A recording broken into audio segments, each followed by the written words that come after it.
Hello class, good afternoon. Hindi की क्षितिज पाठ्य पुस्तक का से हम दोहरान करेंगे क्योंकि हमारा पूरा कोर्स हो चुका है। तो क्षितिज का गद्य खंड का पहला पाठ है कहानी दो बैलों की कथा। और आपको पता है इस कहानी के राइटर हैं प्रेमचंद। तो हम साथ के साथ में हम इसके वन वर्ड और एमसीक्यूएस के क्वेश्चंस भी करते चलेंगे। आप इसको नोट के रूप में तैयार कर लीजिएगा। लेखक का नाम, कहानी के लेखक का नाम। तो चार ऑप्शन में से एक ऑप्शन गलत होगा और एक ऑप्शन आपका सही होगा। आपको लेना है मुंशी प्रेमचंद। बहुत सारी कहानियां पढ़ी हैं आपने मुंशी प्रेमचंद की आपने बहुत सारी कहानियां पढ़ी। इस कहानी के लेखक का नाम मुंशी प्रेमचंद। दूसरे नंबर पे इनका मूल नाम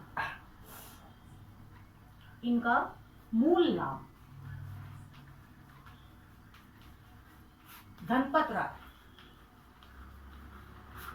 मूल नाम धनपत राय। ये लगभग हम इनका लेखक का परिचय आ जाता है। और ये मैं आपको बता ही चुकी हूँ कि इनका बचपन बहुत अभाव में बीता था। बहुत अभाव में, गरीबी के कारण, मतलब इतना अभाव था, उसके बावजूद भी इन्होंने कभी हिम्मत नहीं हारी। और शिक्षा विभाग में जब नौकरी मिली तो असहयोग आंदोलन में सक्रिय भाग लेते थे। और फिर इन्होंने महात्मा गांधी के कहने पर सरकारी नौकरी से त्यागपत्र दे दिया था। ठीक है ना। और इनका जन्म स्थान है हमारे पास, हम वो भी लिखते हैं। जन्म स्थान है हमारा इनका उत्तर प्रदेश। जन्म स्थान बनारस लिखेंगे पहले, तो बनारस के लमही गांव में। तो बनारस कहाँ है? उत्तर प्रदेश।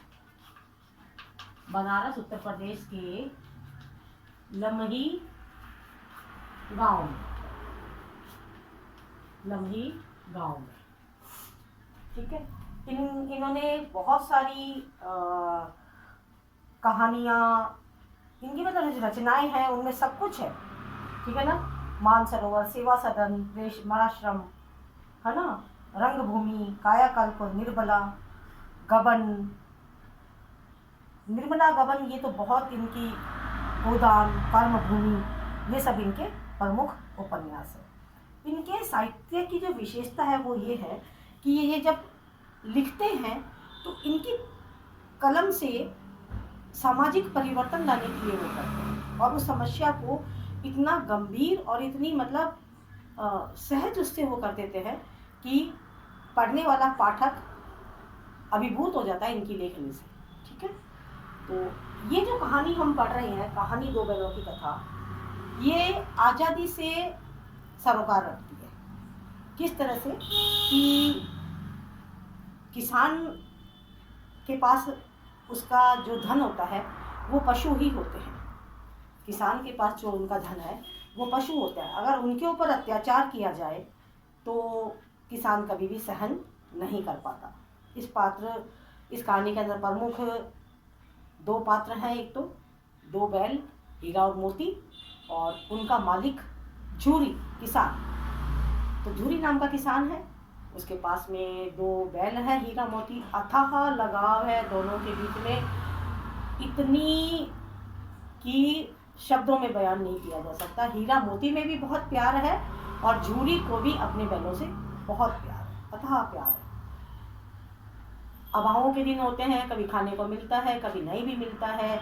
किसी कारण से हीरा मोती को झूरी ने अपने साले को दे दिया, उनका साला ले गया, यानी कि उनकी झूरी की पत्नी ने अपने भाई को दे दिए हीरा मोती।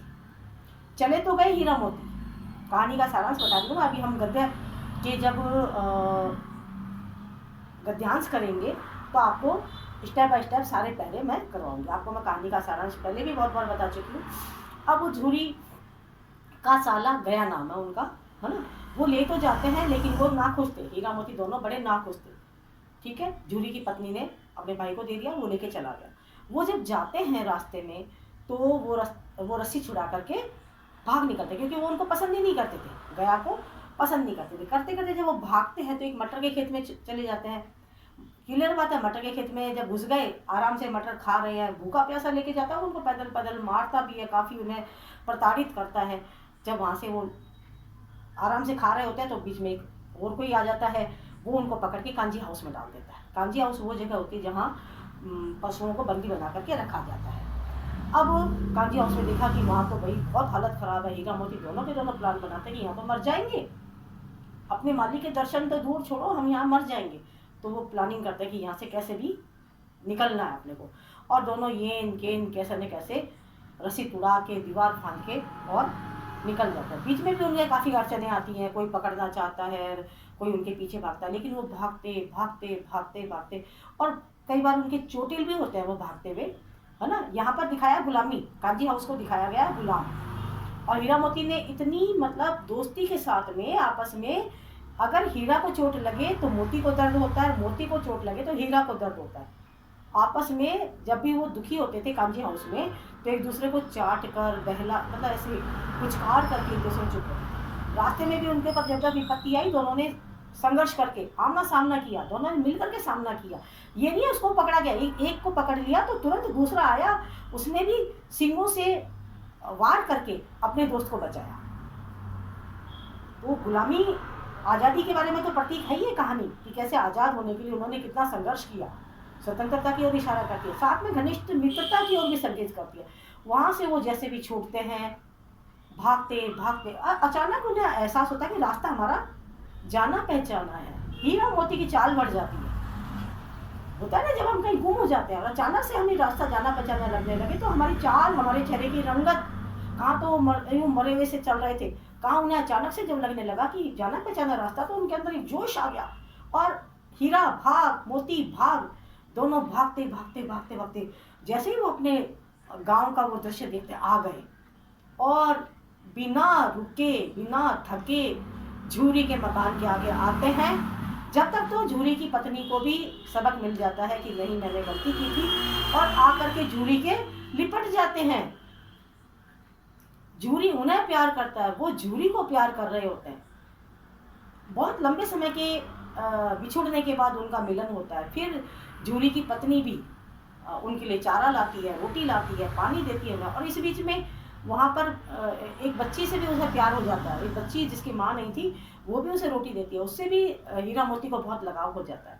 सारी विघ्नों को तोड़कर अपने मालिक के पास वापस आ जाना, दो बैलों की कहानी के द्वारा एक बहुत ही मतलब हृदय स्पर्शी, दिल को छू जाती है कहानी, और हमने कई बार पढ़ी है। अभी हम इसके गद्यांश जब करेंगे वन बाय वन हम गद्यांश करेंगे, उनके द्वारा हम इसके क्वेश्चन आंसर भी करेंगे। तो इस कहानी के द्वारा ये कहानी संकेत किधर करती है? आज़ादी की ओर संकेत करती है। ये कहानी आज़ादी की ओर संकेत करती है। ये भी आपके एमसीक्यू या वन वर्ड में आ सकता है। आज़ादी की ओर संकेत करती है, क्योंकि जब इनको बंदी बनाया गया, संकेत करती है, जब हीरा मोती को बंदी बनाया गया तो इन्होंने आज़ादी के लिए हर संभव प्रयास किया। कोई ये नहीं है कि किसी पे अंग्रेजों ने हम पे आके बाहर से जुल्म किए, वही हम गुलाम थे, इनको भी तो बंदी बनाया गया कांजी हाउस में। तो ये कहानी पूरी तरह आज़ादी की ओर, स्वतंत्रता की ओर संकेत करती है कि हमें गुलामी की बहुत अच्छी रोटी की जगह आज़ादी की सूखी रोटी, आज़ादी की खुली हवा, आज़ादी का खुला वातावरण हमें ज़्यादा पसंद है। और हम हिंदुस्तानी है ना। पशु पक्षियों को इतनी आज़ादी प्यारी है, तो हम तो इंसान हैं। तो इस कहानी के माध्यम से हमने इस तरह से आज़ादी का सबक भी सीखा। कर लीजिएगा। Thank you.